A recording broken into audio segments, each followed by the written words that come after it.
How early on did you know that you wanted to be a pilot? And what made you choose Winair? What was the first steps they have to take in order to say, okay, these are the steps to take in order to become a pilot itself? Were there any tests they had to do on you before you were able to fly? No. How did your parents react to it? Anything. Yeah. Anything. You really want to do it, you're going to find a way possible.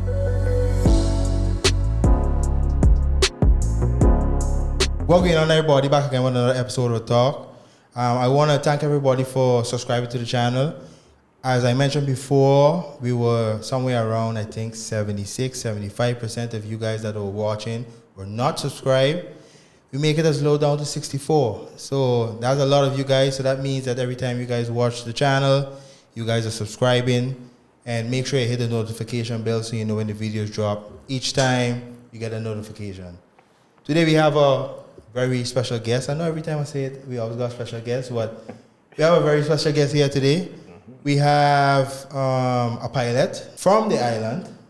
I know you for a very long time. I try and think on the first time I know you because you're kind of it's similar to me. I don't want to put a label on you because I introverted.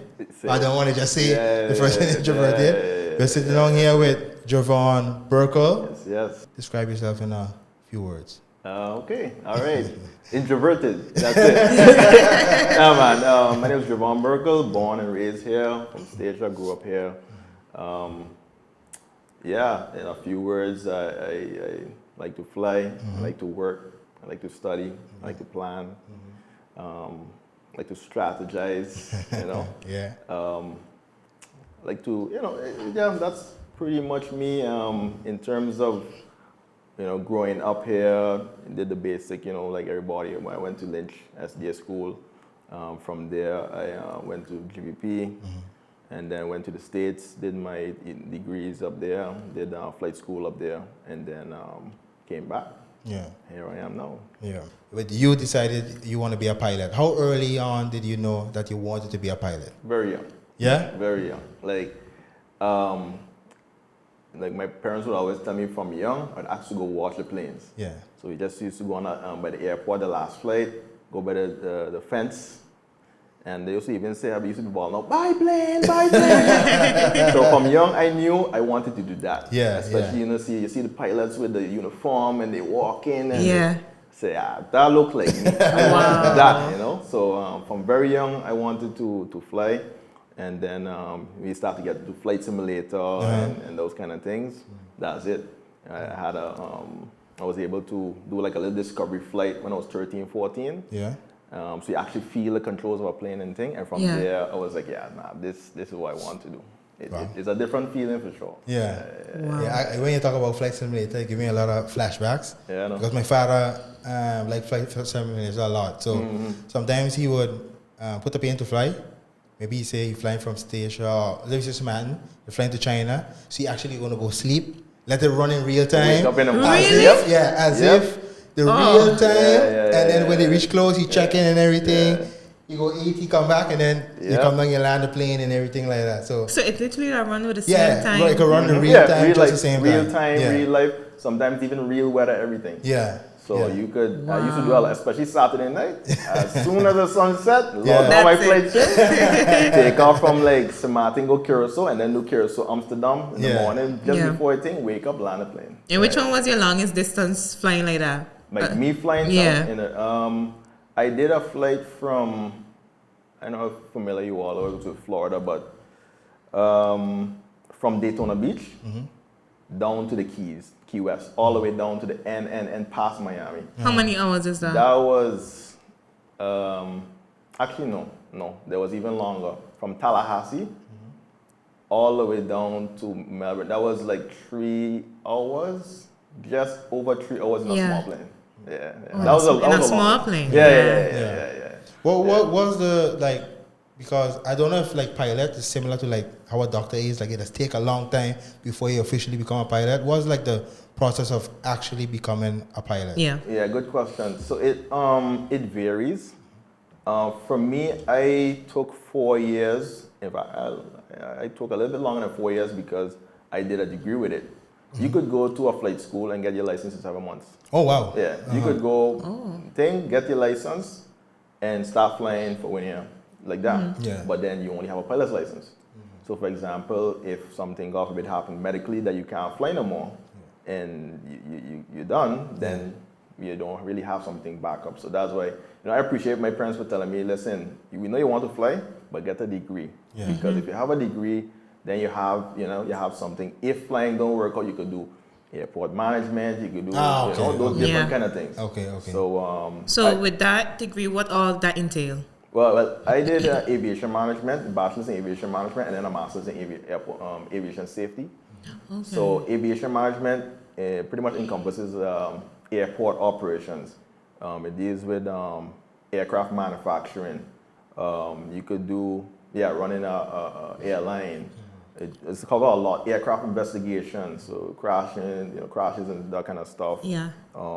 Human factors. I did a lot of work with human factors where like certain switches need to be in a certain position at a certain color at a certain shape because the human brain does. Yeah. So it is a very it's a very detailed. It covers a lot. Yeah. It covers a lot. Yeah. So. Were there any tests they had to do on you before you were able to fly? No. No? No. There's no cycle. Let me see if I remember. The only thing we really had to do was a background check, but there wasn't any like psychological tests, how mentally. Oh, no. Wow. Yeah, no. Don't tell me that now. What was like I want you to give me like a day of a pilot. What was a typical day for you as a pilot? Okay, so for me now, and let me preface this by it varies a lot depending on what company you work for. You could work for a company that does 1-2 flights. You could work for a company that do 15 flights. Yeah. For me, at Winair, you either have an early morning shift or afternoon shift that goes on into the night. I'll take a morning shift. You get up 5 a.m. We have a report time at 6 o'clock. You get to the plane. You check you do your pre-flight. You do you check your weather. Make sure the weather is good. Any notices for certain airports. You check the forecast along with the weather. From there, you check the airplane logs. Make sure that everything was taken care of. Winair does a daily inspection and a daily wash down of the engines because we're in a salt environment. Okay. So once those things you check those things are done, then you start the walk around. You check the plane, make sure everything was good, make sure every seat belt is set properly, every life vest with the expiration date is proper, like everything. Yeah. You have to make sure, check everything, and then from there, you're gonna do the first flight station, come back. Yeah. Then you might go Simbad's 3 times, and then you do maybe, let's say, a St. Kitts, and then that's it, you're done 12 o'clock. And then that's it for the day. Okay. Sometimes, but it could vary because like now, it's got a little more slower. So you could do, it could be, 2 or 3 flights in a day. By Christmas time, we could do like 6 round trips. The maximum we could do is 14 legs. Yeah. 14 sectors is what we call it. Okay. So we never really get that far, but usually you do like Simbad's and back, Simbad's and back, Simbad's and back, Simbad's and back. Then you do a station last flight. Wow. Okay. I was going to ask if there is there a maximum amount of hours that you all can fly? That's a good question. It is for the year, I think 500 hours. Don't quote me on that. There's a certain amount of hours that you can't pass within. Oh, okay. I didn't even know. Yeah. Just for fatigue, you don't want to be running the clock. When I was an instructor, that's a different story. As long as you could fly, you could get that done time and fast. But for in the airline environment, there's a limit to how much you could work even in a month. Yeah. Oh wow. That's good to know. Yeah. Rest is important. For sure. You. Hold on, a little train of thought. And what made you choose Winair? Good question. So let me backpedal a little bit. So I was an instructor in the States, and I was billing flight time as an instructor. On average, the maximum time you could do is about 8 hours a day of flight time. So in the air, about 8 hours. Okay. So I was billing that time, and it was around the time where airlines were hiring like crazy. So the regional airlines the smaller American airlines, so American Eagle in them, they were hiring student visas, or with a student visa, because with a student visa you have work authorization for 2 years or sometimes up to 3. So I was going to bill 1,000 hours. Because I had a degree, I could get on one of those airlines at 1,000 hours. Now, I don't know if you guys are familiar with like Boeing, the company that's built planes. Yeah. Well, they had a lot of issues building with the 737 MAX. Yeah. I joined, I had a job offer with a company named Allegiant that bought a lot of 737 MAXs. Because they had problems with 737 MAXs, that means now that they can't hire the speed at the speed that they used to before. Yeah. So they were like, well, you know, we're gonna delay your training until maybe like next year. And I was like, so that was June of 2024. Yeah. And I was like, yeah, I can't continue instructing for a whole other year. Yeah. I graduated in 2020 with my commercial license. So I became an instructor afterwards. I did my master's. I do all kind of work. Now I want to fly. I want to think. And I told myself by the end of 2024, I need to have three stripes on my shoulders, no matter where it is. Yeah. And then, so I finished instructing and thing, and I was like, you know what? Where do I want to go next? And I talked to a lot of different people in the field and stuff. They're like, even though you might not want to go Winair, you want to maybe get on a bigger plane and a fancier jet. Winair is a good start. You learn a lot there. And that was I think this point that was the best move I made in my career to go to Winair. The amount of stuff that I learned at Winair, we're going to need to have another podcast just to talk about it. It's really, really good. The captains are super experienced, and they guide you with like very little minor details, fine tune this, fine tune that. Why you could do this, you know, so that's kind of the reason I think I want to be home as well, because my grandparents were starting to get older and my parents and things. So to me, I want to be a little closer. To home. And Winair was at the point where they needed pilots. So I applied by Friday. Monday I had an interview. Wow. By next week, Monday, I was in Samata. In ground school. Wow. That's fast. I remember what I was going to ask you before. Because you talk about Simbats. And I see on a lot of videos the experiences of what it is landing on Simbat. So what was your first experience like actually going to land on Simbat? Well, the first officers don't actually fly the plane land in Simbat. That's a captain's only landing. But before you actually start flying, I mean, you got to do a whole set of other stuff before, but you have to observe. And I observed in the back couple flights just to see kind of the flow of things, how to do what. And the first time I was like, okay, that's what's Simbat. You're going over the hill and things. But after a while, it starts to become so routine that it ain't really It is an interesting approach, interesting line for sure. You just mentioned about a captain. What are the, how do you say? Same question I'm going to ask you. The different levels. Ranks. Ranks, that's a perfect word. Okay, there's, at Winair, it's a first officer and a captain. A first officer, you flying and everything, which is a commonly asked question, like, so when you're going to start flying? And I'm flying already. The captain is a person who's ultimately responsible for paperwork for the entire of the flight. The first officer still fly. We assist in the safety. We assist in assisting the passenger boarding and making sure your seatbelt's fastened and your bags under the seats and that kind of stuff. In emergencies, every person have their own role. So, for example, the captain would talk to the tower, and I would deal with the passengers, making sure everybody. There's so every thing has a role. So there's a first officer, there's a captain. In bigger airlines, you need somebody as well to kind of relieve the first officer, because you can't just have two people sitting on a chair from carousel all the way to Schiphol. There's someone called a second officer who would then kind of come in cruise, and they would kind of relieve, the first officer and the captain from their their shift, and then they come in and land. So there's a whole group of them in a bigger plane. But for us, first officer and captain, and at Winair, the captains are the people who doing the landings of Sabre and Simbats. The first officers, I mean, we do landings everywhere. So Stacia, St. Martin, Totola, St. Kitts, Antigua. Is it because it have more higher risk or so?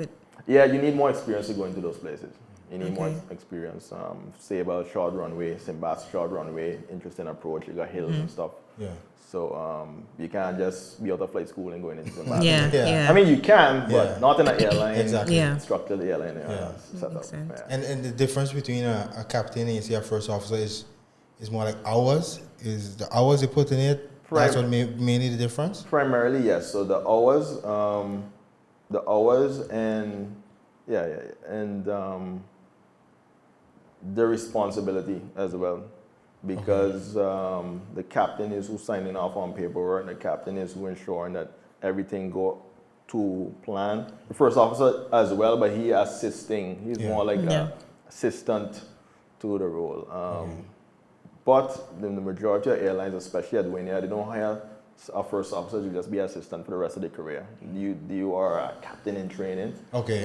So you're pretty much just building experience, the flight time needed to get to the left seat, and then from there, then you're a captain. Okay. You had a question. Yeah. If you have, like we say, they have a lot of young children, and I just want to reference it, like we say, Zayn or maybe Zori want to be a pilot in the future. And they're growing up, and it might look like something that is kind of far-fetched because you don't see it often. It's something you see just now and then. What was the first steps they have to take in order to say, okay, these are the steps to take in order to become a pilot itself? Well, you all would have to start saving right after this podcast. Start saving one time. Because it ain't cheap. But to me, if they're interested in it, start looking at YouTube videos, download Flight Simulator, read books. In fact, funny story. Around that time when I was 6, 7, 8 years old, we used to go to the library, library card and thing, and they had a section with just plain books. I forget her name now. She used to work at the library for a while. I used to go and get the same pilot books, same plain books over and over. So the other time I come in the library and she tell me, hello, no more plain books. No more that. Go find another book. So I like. Was it Patsy? Patsy. Patsy tell me no more plain books, man. So just if you really like it, start to look and learn about all things aviation. Flight Simulator helped a lot, especially in flight training, because if an instructor see that you know a lot of stuff already, you don't have to go spend time to going through the material. So they save a lot of time. Save a lot of time. Was the, like, for example, going to the States was always the first choice when you finished the school, or you wanted to go somewhere else? In aviation, there's two main types of licenses in aviation. So they got a US license, a FAA, and you have EASA, the European version. The European version is much more thorough, and you have to go through like 13, 14 written exams. Then you're doing the flying. The FAA, the US version, you just go do a fly. I mean, you have a written exam as well, but it ain't as to the detail. Extensive as that. Yeah, it ain't extensive as the EASA version. So I wanted to go to the US because it was just right there, closer than having to go Holland. I ain't like no cold and I'm kind of thing. And the US version, the US license is much more, not much more recognized, but it's recognized down here because I would say about 80% of the people who fly in the Caribbean came from US, from the US flight schools. When did you decide to know that this is what you wanted to do? And how did your parents react to it? Or did they just know that from a young child that this is what you wanted to do and it wasn't no surprise for anyone? I think around those times when they see me like in plane and want to play toy and want to you want to go get plane books, and Yeah. they knew early on that I wanted to fly. And I never forget, actually, we went to St. Martin for a vacation at time, and now I want sitting in the front. Yeah. The captain see that I want to sitting in the front and like in planes and things. When we land, he said, "Oh, you want to be a pilot?" And play with the switches and them kind of thing. Yeah. So I like, what? This That was nice. that was the best Yeah, moment. Yeah. Never forget. And I actually didn't get to Winair in time for his retirement, but he now instructs Roger Hodge. His name is Captain Roger Hodge. Okay. And he was like, well, young man, keep up your grades in school. And you want to do it, you work hard, and you will get to the thing. You know, that's typical Yeah. thing. And from there, I was like, I just talked to a Winair captain, boy. Yeah. That was a yeah. motivation. I never forget that. So from there, I was like, yeah, that's what I want to do, for sure. Wow. No questions asked. That was an easy process because sometimes maybe not for you, but in general, I can imagine it has some persons who maybe would like to pursue a career, but then the parents might not be so keen on that decision. But for you, you had it. It was a small ride. Like, okay, this is your decision, so we support it. Yeah, for sure. And my parents were 100% supportive for sure, and I forever grateful to them for seeing ahead of time that, okay, we need to start saving, we need to start planning, because it's not an easy career path.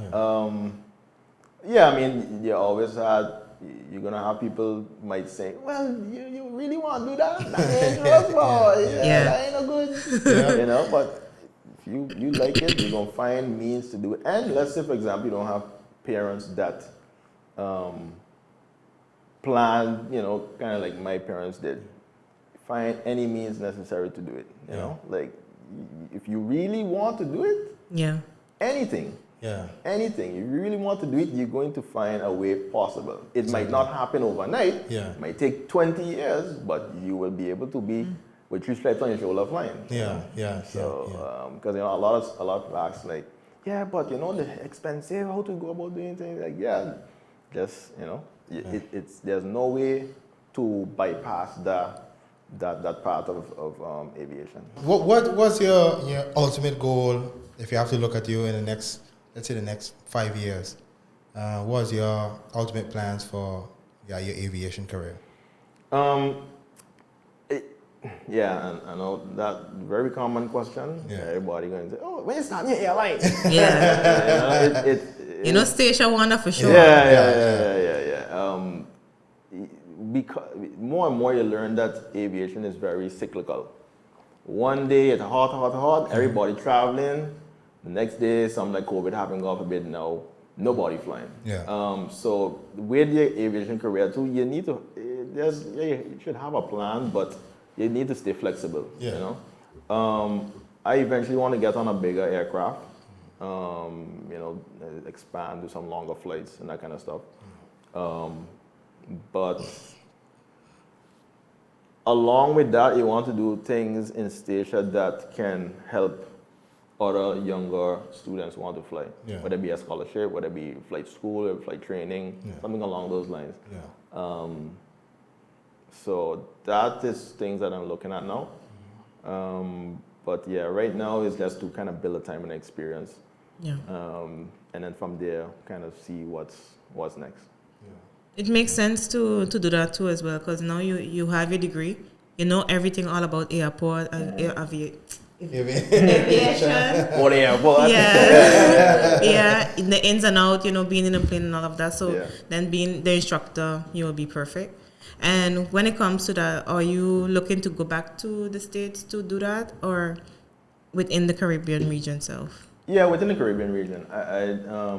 Getting back to the States is also pretty difficult, especially with the immigration system. You're going for school, you need a work visa. Work visas are limited. You only get a certain amount of them. It's pretty difficult. So that was a lot of questions. Like, so you're going to fly for Delta and things. You can't really go and just apply to Delta. You need to get a U.S. citizen or a green card, and that's a whole lot of complicated process.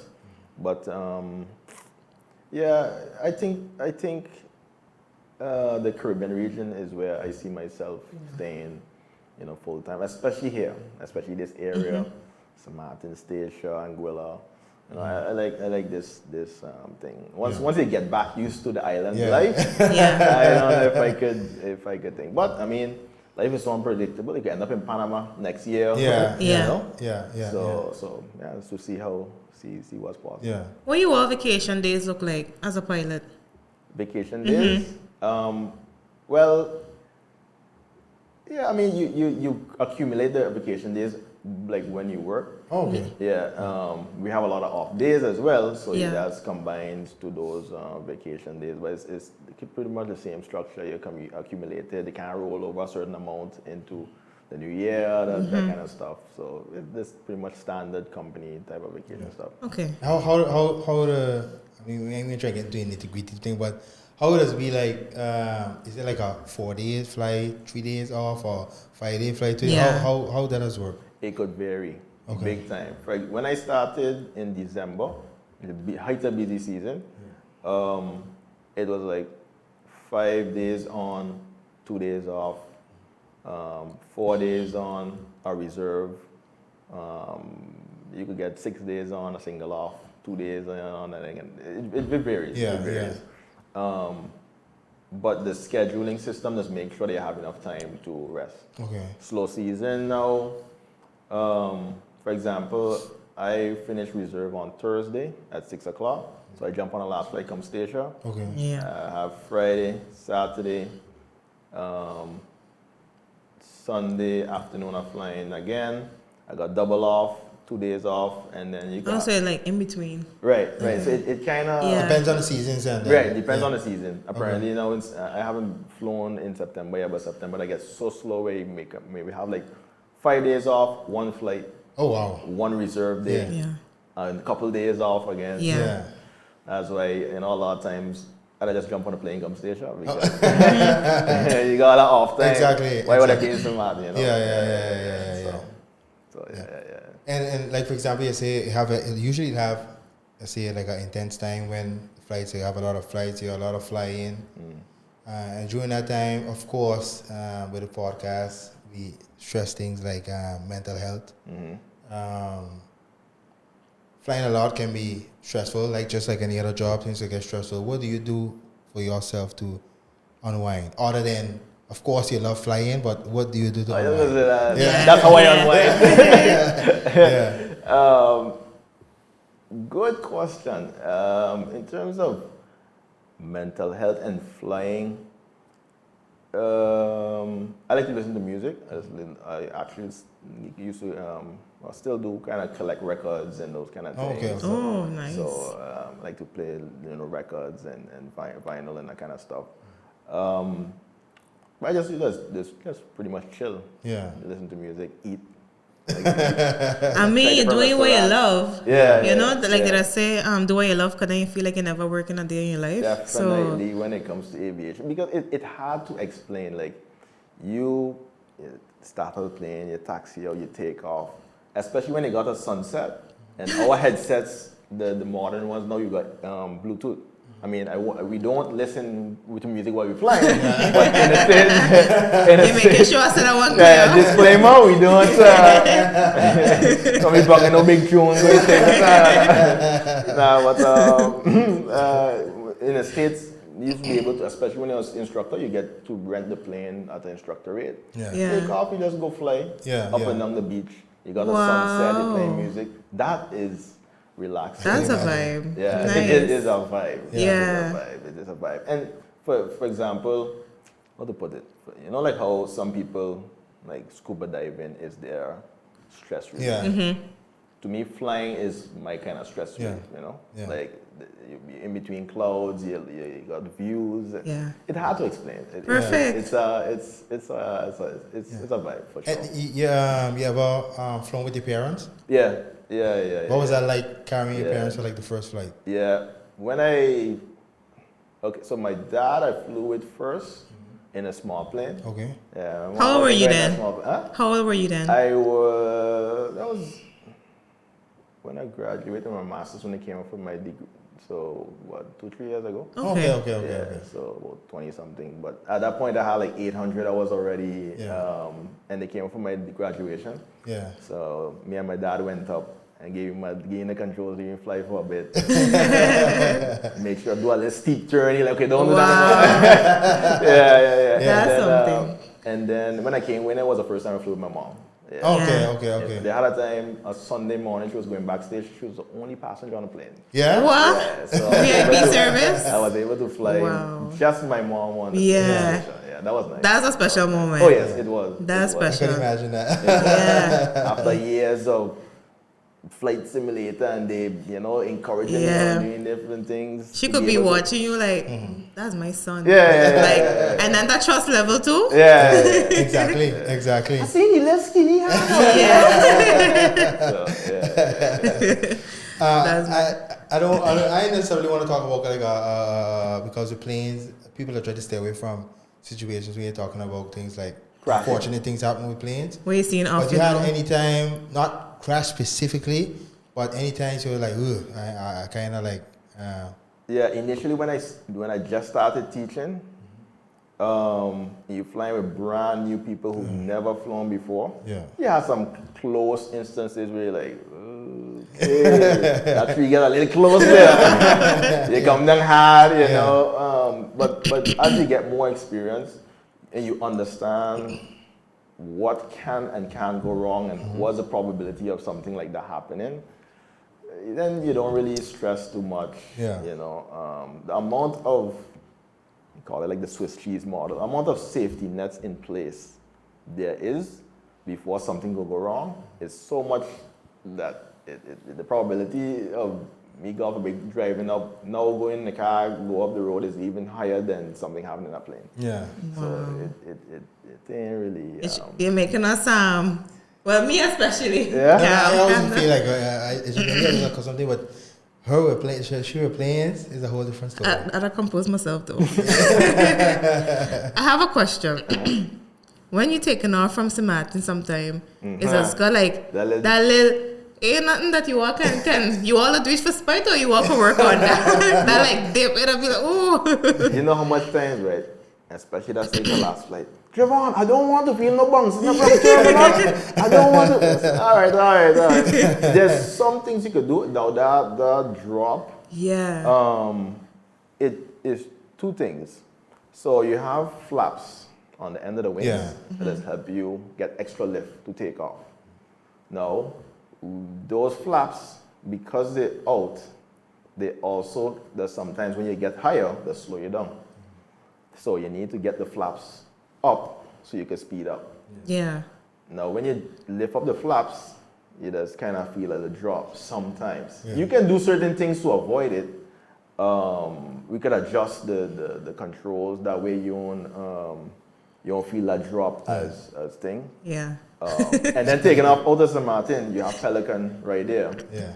And if you have the wind off a Pelican, you just get a little ripple effect. I think that's what you're talking about. Yeah. So you can do some things to avoid that. For example, when I go in station, anytime I fly in station, my station people, I going down to the end and I'm turning early to avoid Pelican. Okay.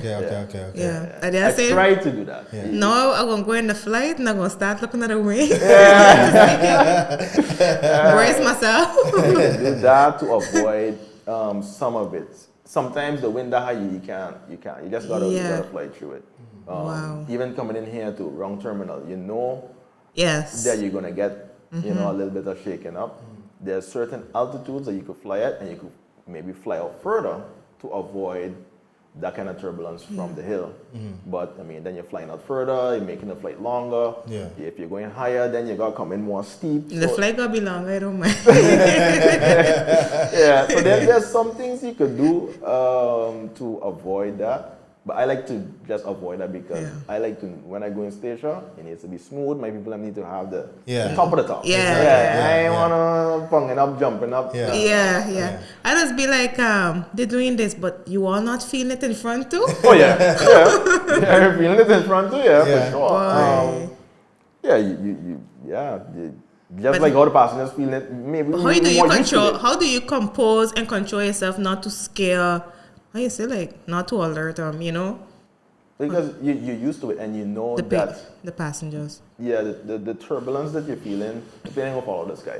In fact, the testing that plane have to go through in the factory, the amount of up and down that plane goes through before it can be certified to go put people in it to fly is way more than the turbulence you feel. Yeah. You know. Yeah. Those Yeah. planes are strong, especially the Twin Otter. The Twin Otter is a plane that is made to go into jungles and land on water and land Yeah. on bush and grass. And I all heard kinds that those of are the things. safest. Yeah. Very yeah. strong planes. Very, Yeah. very strong planes. So knowing that it is strong, you're confident enough, and Winair's safety record is second to none. Maintenance is really, really on point when Yeah. it comes to making sure that everything is tip-top shape. So I fly knowing that I am well taken care of. Yeah. That is good. Yeah. I have a question. I mean, I know I'm asking a lot of technical things, but I want persons watching it. Who interested as well? Yeah, Yeah, interested yeah. in this specific field. You can get. I see sometimes when you come to station, sometimes you land from one side, sometimes you land from the net side. Why does it happen? Why does happen? That happen? Okay, yeah. So it depends on the wind direction and the speed. So usually the wind coming from Zealandia richting the west, Yeah. right? So you fly into it, right? Though you have air going over the wings, Yeah. and that helps the plane fly. Okay. Right? So you want to go into the wind, not with the wind, because the wind pushing you, then, you know. So, but 9 out of 10 times the wind is that direction, so we come in from you come in land, you know, the typical normal route. Yeah. When the wind is calm, you coming from St. Martin that way, you don't have to go all the way around, you don't gonna wind at all. Yeah. So you just come in and land from Zealandia, done. Yeah. And it's sometimes smoother and quicker that way as well. Yeah. So yeah. I know that way will feel smoother for sure. Yeah. And I like the view. Yeah. There's something Yeah, different. it's a nice view. Yeah, Yeah, it's a nice yeah. view. Wow. That's it. Is there any? I'm back on being in the flight. Is there any way someone can like tips for them to calm themselves when they're feeling turbulent? Yeah, definitely breathing, because if you're nervous and you're frightened, you don't even recognize it, but your breathing rate does change. Where it's very short, so just breathe in and out. Look outside, looking outside too helps. Yeah, those are the main ones. When it comes to So some people say, like, you know, ginger and sugar to help your stomach, and Yeah. to me those things, I haven't used those things before. Yeah. Because I never really had that problem. Yeah. But definitely you're breathing. Just breathe in and out slow, and looking outside so that you have you can see, okay, there's a cloud, there's water, so Yeah. you know where you are. That way you don't feel nauseous or Okay. something as well. Yeah, in terms of training, in the sense that you don't go and react like, okay, you're going to the clouds and you hold your composure as a pilot while you're flying. That happens from flight school. So there's different phases of your license. So you get your private pilot license. You're able to just fly a plane, you know, for you. You can't go fly for anybody else. In between there, you typically get an instrument rating. An instrument rating allows you to fly into clouds, just focusing off your instruments. So you're flying solely by reference to what you're seeing in front of you. So there's instruments that allow you to maintain the plane balance, made straight and level. You watch your speed, you watch if you're climbing or you're descending. And then you get your commercial pilot license. So in that instrument rating, you practice those skills. Anytime you're going through a cloud and you know you can't see outside, you don't have the horizon no more. You can't know if you're banked or you're pitched up or down. You just follow your instruments, and that's about it. I mean, of course, if you're going to go and do it if you're made for it. Right, Yeah. Right. And then once you get to the airline environment, for example, at Winair, we go to Canada every 6 months for training. Okay. We run through a lot of different scenarios, and a lot of it also happens when pitch black, you can't see outside. So you're using your instruments to take off, do a flight. There's a failure or emergency involved, and you need to now fly and navigate down to the ground without seeing outside. So we do that every 6 months in a simulator in Canada. Okay, that's different. In A simulator. Oh, okay. Yeah, so Yeah. go to the simulator. But you're not seeing. Yeah, so you don't see Yeah. anything. When you take off, then you're in the clouds. Yeah. Man, say you're flying in the clouds all the time, and they're going to run a scenario where you have to deal with A, B, or C. Yeah. And then yeah. That's interesting. Very. And he's so calm about it. Yeah, I mean, Of course. boy, it was right Yeah. there, boy. What is the outside? No, that ain't gonna fly with you for sure. If the pilot act like that, like this, no, ain't gonna work. But once to me, like, fear is not knowing. Yeah, like you don't understand what you don't know. Like you're frightened because you don't know, oh my gosh, what's going to happen? Yes. So once you understand the Yes. full-blown picture, what can go wrong, what can't go wrong, why this is happening, you don't feel frightened no more. Yeah, You don't feel that's frightened true. no more. Yeah. That's understandable for sure. Yeah. I've seen you playing the piano. Where did that come from? You know where that came from actually? Years ago, when Showtime was a pianist in the SDA church, I wanted to copy and paste exactly how he used to play. I used to, as a young boy, like, boy, my Prince, good boy, you gotta come and do this and that and that. Shout out Showtime for that boy one time. I wanted to learn how to play like that. So I used to emulate, go home, I had a little small piano. My grandmother gave me a piano for Christmas. And used to try to copy that kind of style. Yeah. And I didn't really have much patience to be reading the notes. I mean, I did go to like Mr. Dennis to learn how to read notes. Yeah. But yeah, eventually, I just like play by ear because it's quicker. You hear something, you could try to copy it. And that's how I learned how to play. Wow. Yeah. It's such a cool. Yeah. That feels so weird. Because like. Most of our podcasts does have a link to each other without us even knowing. Yeah. So for example, you just do Prince. Yeah. And it just. And then he's talking about playing by ear. Yeah. Showtime had some chords that were like, boy, how does man? Yeah. Good. Yeah. He's really good. But what gave you the courage to say, okay, I can bring it now and play in church? Because he used to play in church, and then every Sabbath you around like Pa Rivers, Ivan Rivers, Teacher Jackie, Teacher Rita, Sister Gittins. You're just surrounded by people playing, and then once you want to, you show interest in it, then they're like, okay, put your piano here, and then you play one Saturday, you play next Saturday, you play next Saturday, you play, and then it becomes normal. Yeah. If it's one thing I can say, the SDA church have a lot of talent when it comes to That's for music. sure. Yeah. Wow. That's for sure. And also at the same time too, your family has a very rich history. So for example, when we spoke to Ishmael, at the time I was speaking to him, I don't think he was there. I was talking to him. I went over there to do a photo shoot, and then sometimes you end up in a conversation with him, and he talking, he telling you the different stories. And then he was telling me about that he was making sure that you all know how everything. So then, for example, if you guys have to give a tour to someone, you guys know how to go through the whole tour and everything. I was you're thinking on how to carry on, how to go on with everything. How important is it within you all to always pass on information?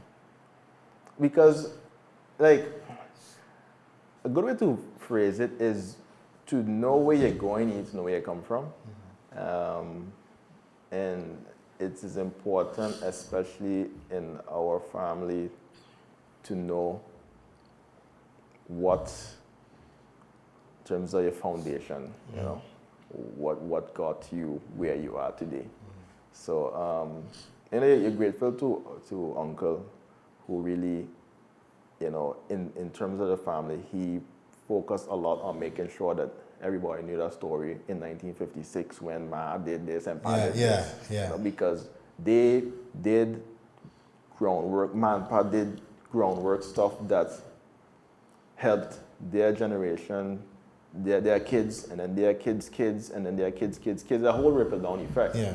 You know, so it to me, you know, you're grateful to him for showing us the full picture, and to have somebody like your great uncle still around to this day to tell you those kind of stories, and then, you know, his nieces and nephews and children come down. You don't take that for granted at all. Yeah, that's very rare. That's nice. What is one thing special that you like about your family? One thing special that I like about or a few things. My extended family, or just my direct? Your family, since we're talking about extended. Yeah. Like the Berkel itself? Yes. They could all sing. They could all music wise, that is true. Thing. And they're hard workers.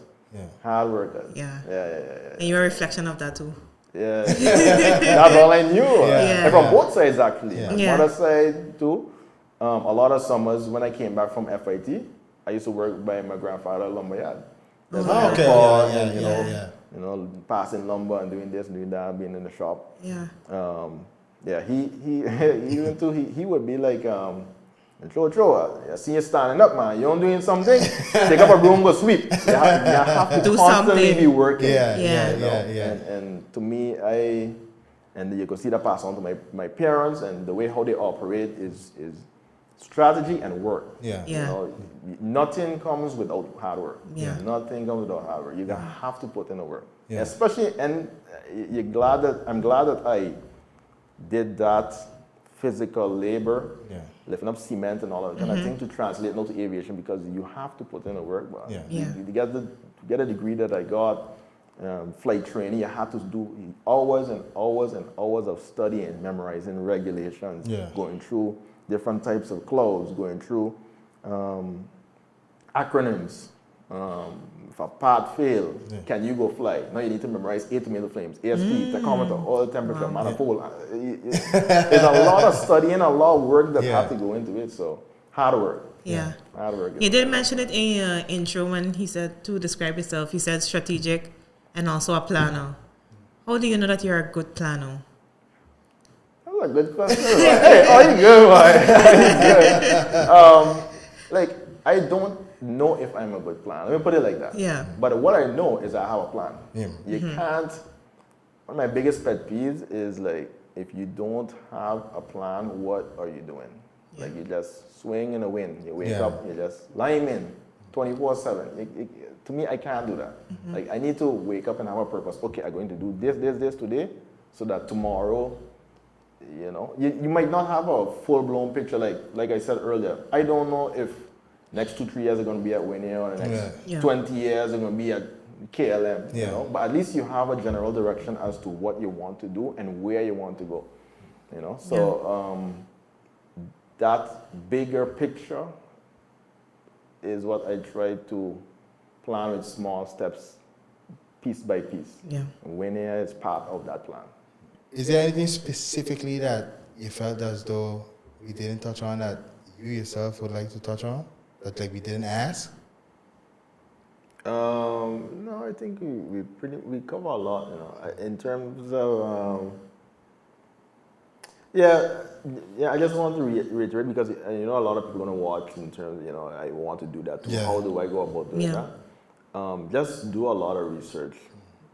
One, it is not going to be cheap nowhere. So if you go online, you see a flight school saying you can go from zero to hero in $30,000, that's a scam. It's not going to no.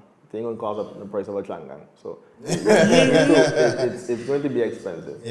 And two, you're going to have to study. You're going to have to put in work. It ain't cheap. It ain't easy. You know.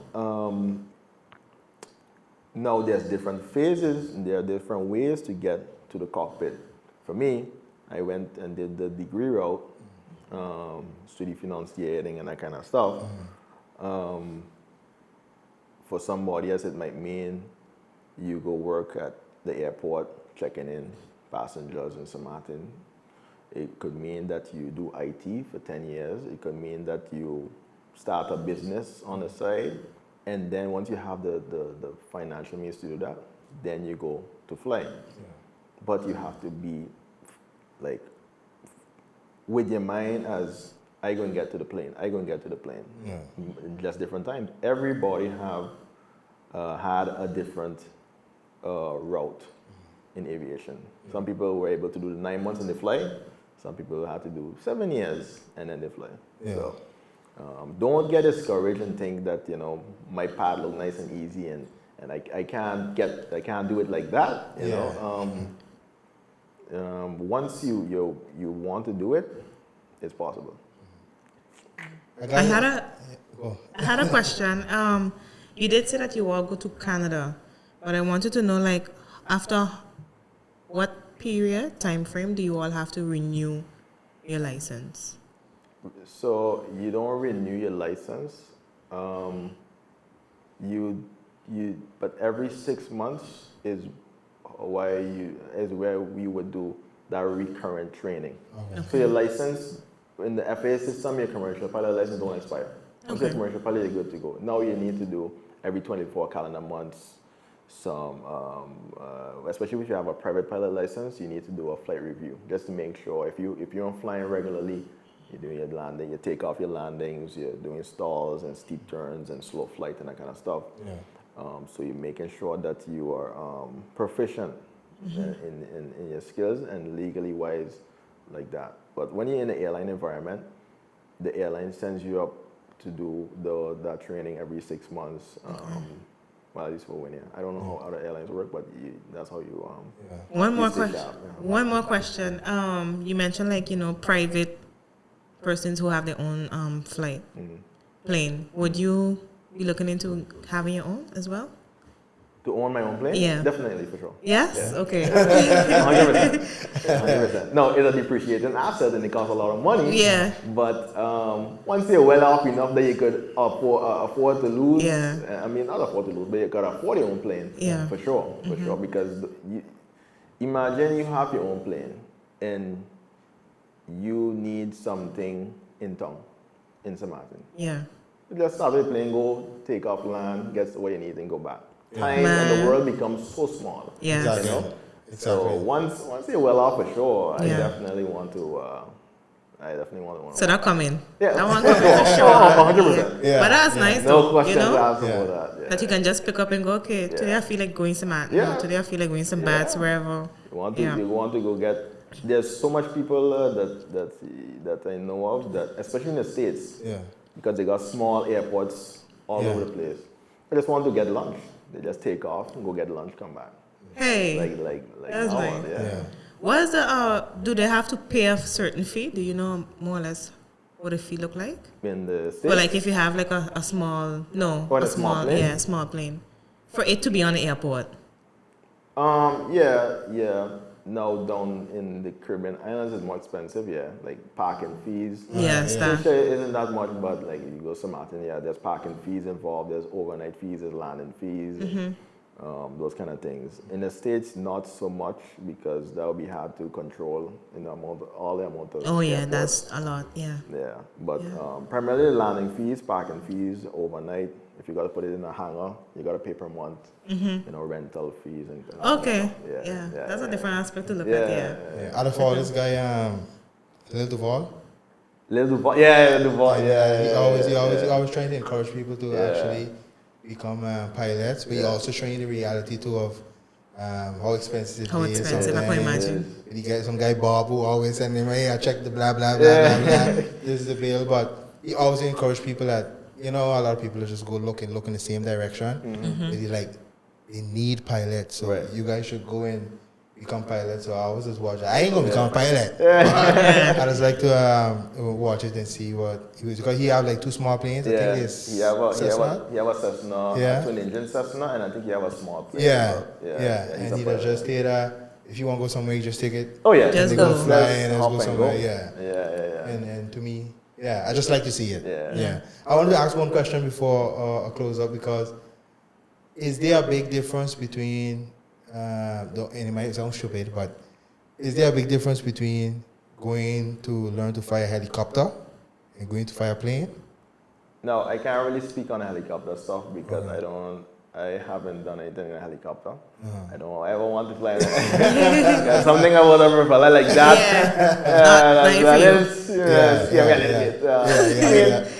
The same principle applies with lift, thrust, drag.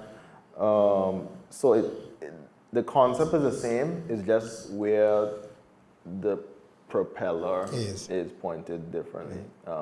They have different training and stuff like that, but they follow the same rules and things like planes. Yeah, it's just like a different type of different type of Just say that back.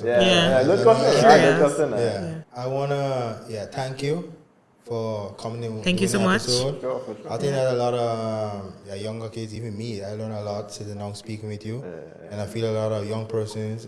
Hopefully, we get more pilots. For sure. Because it's very much needed. So thanks for coming coming and joining on the episode.